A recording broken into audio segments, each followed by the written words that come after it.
Hello and welcome everybody.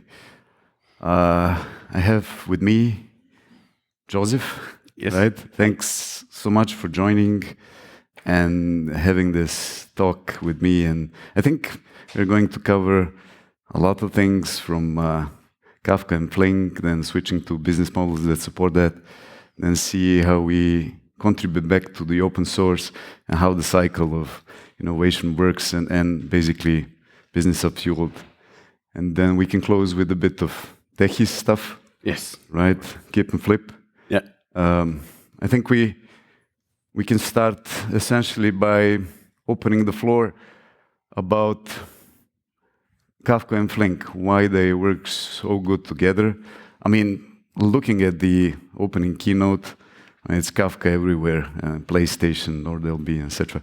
What do you think about that? Yeah, I was taking notes when I was watching the keynotes. I was looking how many times Kafka was appearing on the screen, even if it was only mentioned, I think, if I didn't miscount myself, 3 times. Check the recordings afterwards if it was 3 times.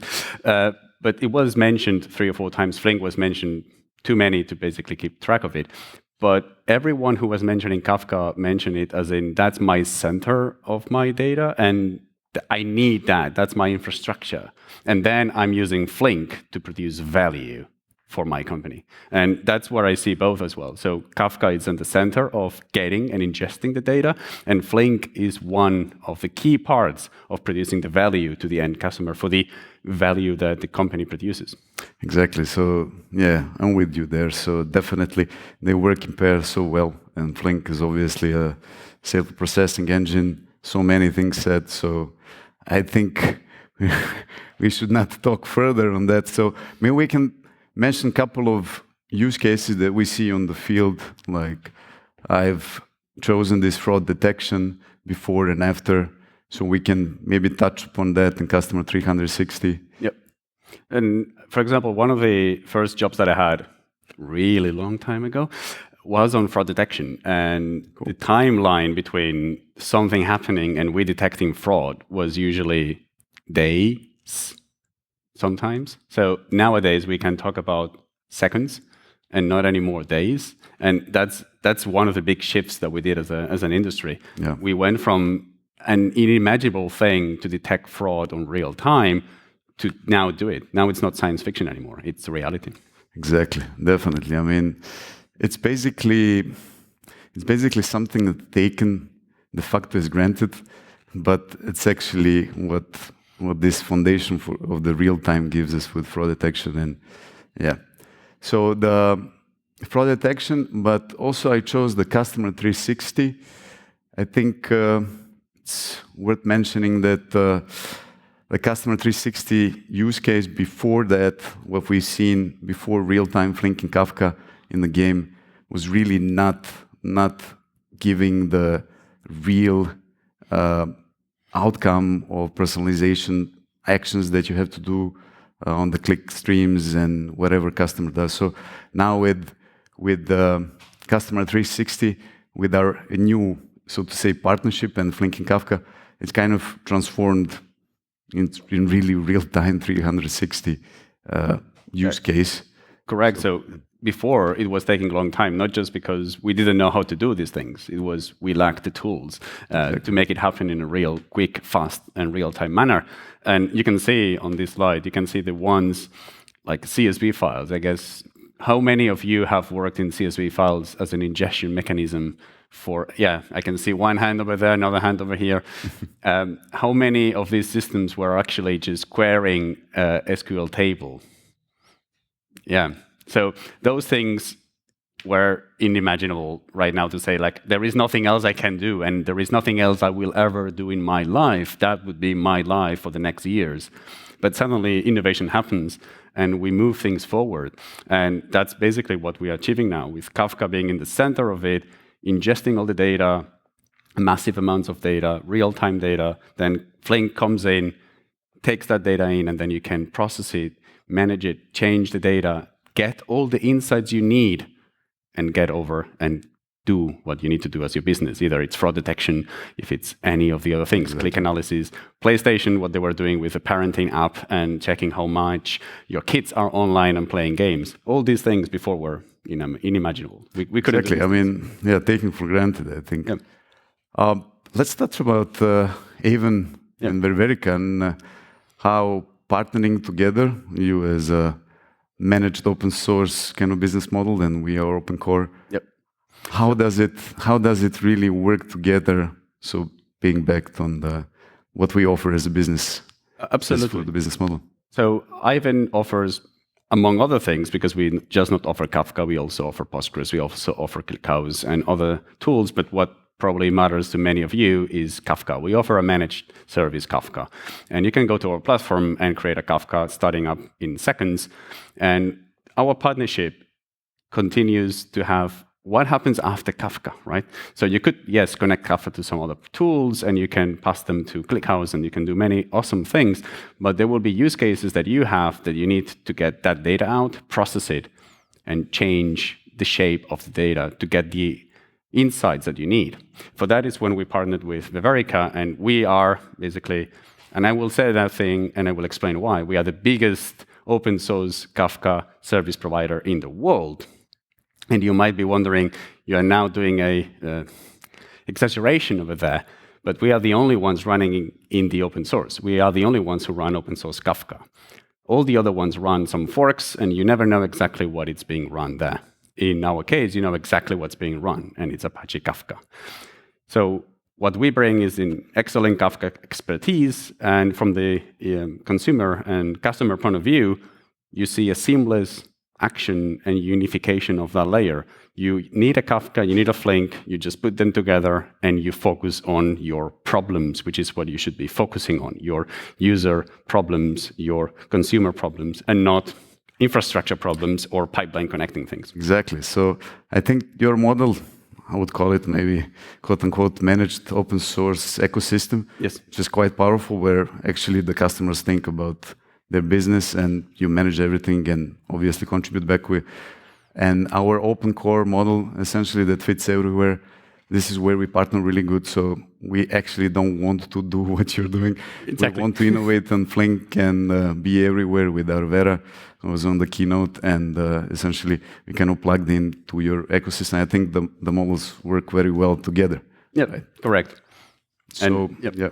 Go ahead. No, I was about to say this thing. So we basically complement each other quite nicely, and in the end, we do this thing just not because it's cool to collaborate together and because it's a cool thing to do. We do it for the customers, for the ones who have problems, real life problems that need solving, and we want to make the life of our customers easy. And that's the best way we found to make our lives, so the lives of our customers easy. Yeah, the real important twist of the story, so to say, everybody can partner, like everybody can stitch. But I think what makes this distinguishing partnership great is that you support open source standard and we open source standard as well on the Flink.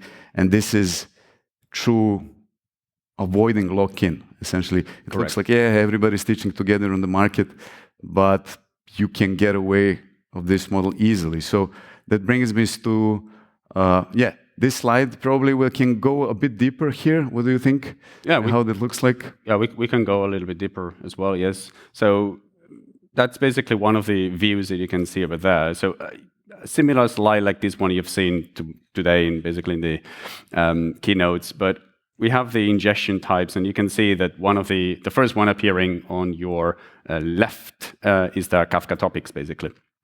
And that's what probably most of you have as your main ingestion system. So if I can do another hand raising game again, how many of you have Kafka running in your systems? Many don't. Okay, who doesn't? Yeah, okay, no. Exactly. So everybody uses Kafka, right? So you need Kafka. You have Kafka. You need to make sense of the data that's sitting over there. And you use that through Flink, for example. And Flink is one of the best ones that you can imagine to get and make sense of your data that sits in Kafka. If the data sits in Kafka, it's useless. So you need to take it out and use it and read it and change it and get the insights out of it.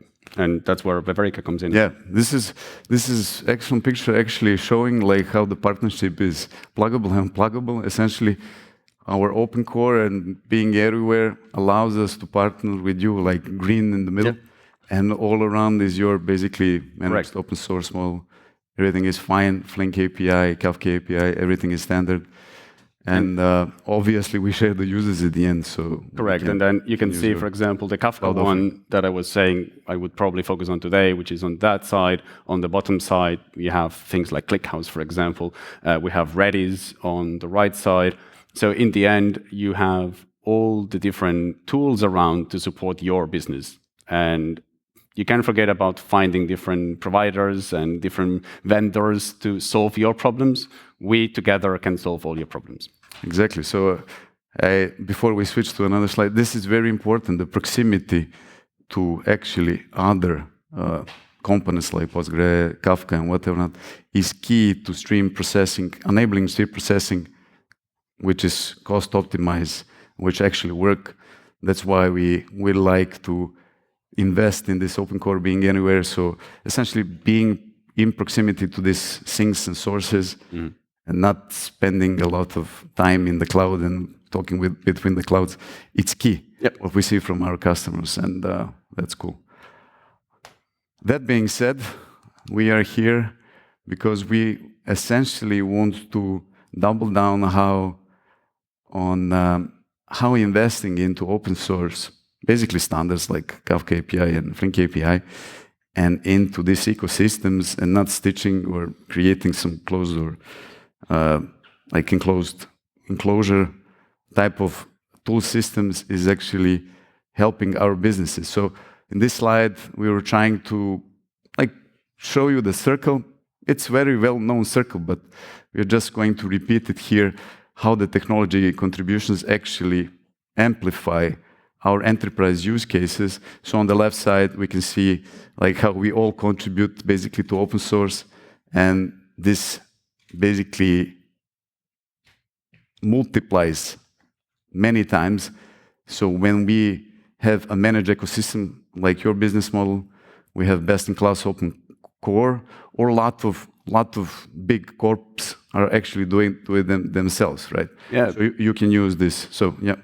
So this is one of the things that we believe at Aiven. One of our mottos, and if you go to the Aiven website, you can see in the front, is that we have an open source data platform for streaming or databases or caching or warehousing. Because what we believe is we need to provide you an open source solution, and we want to make sure that this open source solution is the best one that can ever be. Many other companies, they stop there and they decide to not innovate on the open source projects, and they have their own internal things. They never communicate things in the open. They just basically never contribute back. And that's a lose-lose game. The win-win game is when companies contribute back to the open source projects and move the open source projects forward. That benefits not only the ones contributing, but also everyone. And we make suddenly use cases that were unthinkable, they become reality. And that's when we push the boundaries of the open source projects that we care and we love about to the next level. And basically, by contributing and by believing in us, you are also investing in these open source projects that you like and rely on. So yeah, that's one of the reasons why you should basically care about this partnership. Yeah, so I think it's drag out word, but this openness and how you can basically escape the enclosure of partnerships or whatever not, it's very important. So, but it doesn't stop, obviously, making money, right? Investing in different business model. And then contributing back is definitely giving magnitude of outcomes, right? Correct. That being said, let's talk about a bit deeper your topic. How do you contribute? I'm wearing a T-shirt as well that it's reflecting that one. Who in here knows what Keep 1150 Diskless topics is? One person. Cool. So I will only bore one person. I guess you know what Kafka is. All of you have Kafka in your production systems. All of you care about data, I guess, because otherwise you wouldn't be here. Who knows what happened last week with South Korean government and its data. They lost 800 terabytes of data because they deployed everything on one single availability zone on their data center. So what do you need to do? You usually do it in different AZs, right? So when you have Kafka, for example, you deploy it in 3 AZs. I guess that's what many people do around here. The problem is, for every byte that comes in into Kafka, you pay ingress and inter-AZ traffic at least 3 times, because you pay when you enter and every of the replication ones. And if you look at the bill, I don't know how many of the ones in here look at bills of what Kafka costs. How many of you are scared when you see the bill coming? Okay. So we worked on changing that. So we wanted to change why Kafka is so expensive to run in the cloud. And one of the biggest chunks of items when you see this bill will be the network costs. That will be quite high. The disks are also quite expensive. So what we decided to do was, people use already object storage with the tiered storage plugins to store the data. So they already are familiar with these things. Why don't we flip the story? So we had the brokers, we detached the disks from them. The disks are not longer relevant. And when you get a message in, what it's done is being saved on object storage. And only then, when it's saved, we can say, yeah, that's persisted, it's durable. Object storage SLAs are 5 nines, 6 nines. It's perfectly fine. They will not ever disappear from there. So what we managed to do is detach compute from storage. That enables us as well to have a leadership change on Kafka. Kafka has strong leadership. You want to write a petition, you need to know who's the leader. So what we did was, now you don't need to have leaders anymore. I'm on my AZ, and that's what you can see there. Producer is on AZ1. Doesn't need to worry about where is partition 0 leader sitting. I will write to my broker in my AZ. There is no inter-AZ costs on producing. There is no inter-AZ costs on making the data durable, because durability is managed by object storage. And that enables us to have a more smaller and compact clusters, and at the same time save a lot of cost in network, but also in disks. And that's one of the innovations that we did on the KIP, which is basically a Kafka improvement proposal. It's called Diskless topics. That's the open source feature. And if you want to try it right now, the Inkless one is the fork that we had. It's basically the feature branch that will eventually land on Apache Kafka. Once the KIP is approved, we are going to merge that upstream. And if you want to try it now, it's a GA on Aiven, so you can go there and play around with it. And that's, for example, one of the pieces that we do. We innovate in the open, because doing that doesn't just benefit Aiven, it benefits every single one using Kafka. And moving Kafka forward enables for more even users of Kafka, more new use cases, better and newer areas that we never ever thought we could use Kafka for. And that's one of the reasons why having these business models actually matters, and partnering with companies that think and believe in similar things, in similar objectives, is what matters as well. And that's what makes it quite nice as well.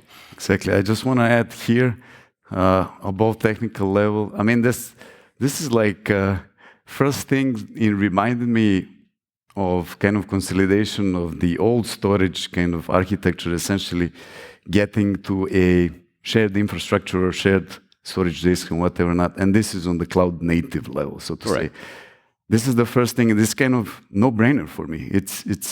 And the second thing that it's really great when we spoke about this, why nobody did it so far? Why you the first one? Why? I mean, it's so obvious you have to go this way. Seriously, right? Yeah. And there were a couple of tries, right, to do that, but it seems that somehow it didn't went to open source. Yeah, so I mean, for me, it's just a common sense move. Yeah, exactly. And there are plenty of companies that do similar things. And this architecture, actually, you might have seen variations of this architecture in other forks. And I will not name them. Some of you might know some of those ones, but there are plenty of companies that they decided to do a proprietary fork, not contributing anything back to their open source project, which is Kafka, and keep every single innovation for themselves. And basically, we looked at the problem and we said, okay, why we deserve to have only proprietary forks and why we don't deserve to have the real thing in Apache Kafka.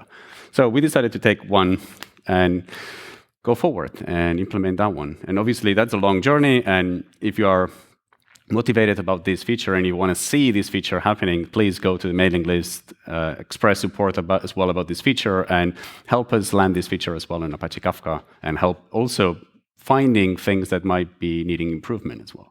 So yeah, that's one of the reasons as well. Like, we wanted to make it better, not just by doing it ourselves, but collaborating with the rest of the world on making that thing a better place, a better feature. I think balancing actually business and this open source innovation is not a trivial act. So really great stuff. So thanks for sharing. I mean, it's always a pleasure talking about it. Yeah. So I will maybe bother you shortly about, you saw on the announcements like Flip 531, Flink agents, and maybe it's more of a corporate slide. So on the left side, I don't want to read out, but essentially what is happening with Flink AI agents, what's the idea? It's not a novel idea. We wanted to actually enable agentic AI through Flink foundational semantics. Easy, right? Why? I don't have to talk about why. I think you've been to a lot of conferences. Why agentic AI and continuous and basically systematic approach to AI without human, without prompts is the novel thing. You already heard of the keynote. In the middle, I will just mention something that is obvious if you know Flink, and hopefully you will learn more. Using agents with Flink API, with native for model inference, and then external services that you call outside of the agents using non-connectors of Flink or UDF functions, so user-defined functions. Then we have workflows. Quite important thing is that all this, when you integrate it essentially deeply architecturally in Flink framework, you get Flink semantics, like I said, lifecycle management, state management, fault recovery semantics. You get it for free, quote unquote, and then observability, of course. So in essence, it's groundbreaking because we contributed back, and we believe that Flink API is de facto standard for stream processing. So where to build the agents? Of course, in the foundational architecture layer. So on the right side, I actually believe this is how true unification of tooling and frameworks should happen. Essentially, you cannot obviously unify Kafka and Flink, but if you are creating agentic AI applications, why not do it through Flink and actually have architectural integration, all this nice stuff you get out of the box in Flink, and if I may call it through portability, because eventually what happens is that if you don't integrate and you don't contribute back, like we saw a couple of companies that contribute, you end up with businesses having to choose agentic AI toolset, which may be proprietary, maybe open source or whatever, that is stitched on top and basically integrating with the external interfaces of Flink API. This is not what we want, right? You don't want to think about yet another lifecycle management semantic, etc. So the most important thing I want you to take from this slide, because we are contributing back and because it's Flink Open API standard, wherever the business model is, you can decouple yourself tomorrow. So that's the idea. We want to promote this openness because we believe that still we get some business, right? We don't want to close businesses in our enclosure or proprietary APIs, etc. And this is how you do it, and this is how you did it essentially. So we kind of want to invest. It's free to choose, and I think this competition is healthier than enclosure. Correct. And any closing words? Yeah, so I want to just go into what you were saying as well. Like, we want you to stay because you like it, not because we are forced to stay. And I think that's a key thing as well. Like, we want to create good products that solve your problems, and you stay because you like it and because it solves the problems you have, not because we hijacked you in there because you're using some proprietary things and you can never go out. That's not what we believe. That's not what you believe. That's also what makes this whole thing perfect as well. So we are on the same page, in the same philosophy, the same moving forward. We believe in the same objectives and goals and targets, and that's why we have. That's why we partner. So, exactly. I mean, it's great. So. Yeah. Yep. Anything to add? We have 4 minutes. I think we are before time. We can also open the door for any questions if anybody has any question on the floor.